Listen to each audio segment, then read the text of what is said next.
From the beginning, I wasn't very good at being responsible. I can't even be responsible for my own behavior. How can I be responsible for a generation of bands? Please welcome Metallica!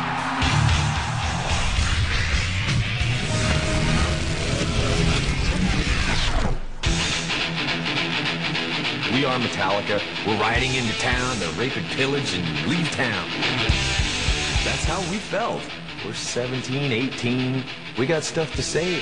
Listen to us, or else we'll play louder and faster. We were pretty vocal about it too, and we were pretty proud about it. And we made sure that everybody understood that we were the anti-Motley Crue. Every time we went into a nightclub and played, we would always win over fans, and those fans didn't just become fans. I mean, they became disciples. The tour in the Winnebago, that's it. It can't get any better. For me, that would have been great if we had accomplished just that. 4 guys sleeping in the same room, sometimes in the same bed, because we couldn't afford anything more. It was just all for one for all, kill them all. That's when the ride began. In the fall of 1981, Lars Ulrich placed an ad in a local newspaper seeking like-minded musicians. James Hetfield would answer that ad. Soon after, bassist Cliff Burton and guitarist Dave Mustaine would join the band.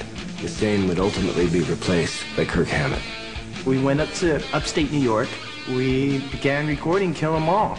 We finished our parts, and Cliff and I took the Greyhound bus all the way back to San Francisco. 3 days on the Greyhound bus. All we had was a bunch of booze. We were projecting about, our future. Like, wow, what's the second Metallica album gonna sound like? And wow, what's the third Metallica album gonna sound like? Their second effort, Ride the Lightning, featured a depth even beyond their debut.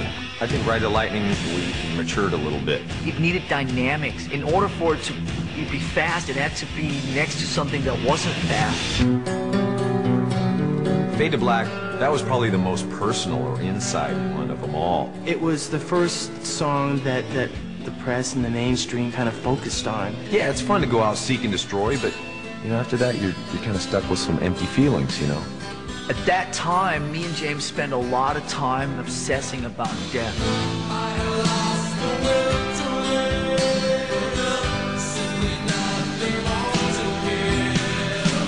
I remember going to my girlfriend's house at the time, walking in, and her sister was blasting Fade to Black over and over.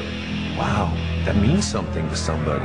Metallica's third album, Master of Puppets, took their sound to an even larger stage, landing them a high-profile arena tour spot supporting Ozzy Osbourne. We had a meeting, our manager looked us all in the eyes and said, "Your album's gone gold.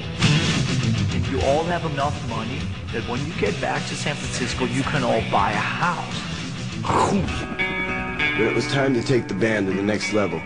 Metallica alienated many of their core fans with the release of their very first video from 1988's Anthemic 1. Fan came up and spit on me, and I was like, what the hell was that for?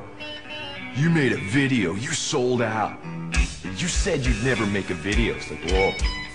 When you release an album, then the first cut that's released to a radio station, you have to go do a video for that. And the question at the end of the day is why? Weary of videos with more glam and hair than issues and intensity. It was after a treatment given to them by their manager that Metallica was finally sold on making a video for One. We felt that what we could do with this video could be the antithesis to what everybody else was doing. We just felt we were involved, and we felt that we had something to say about what the videos were, and we were proud of them. It really changed our lives. See, that's us.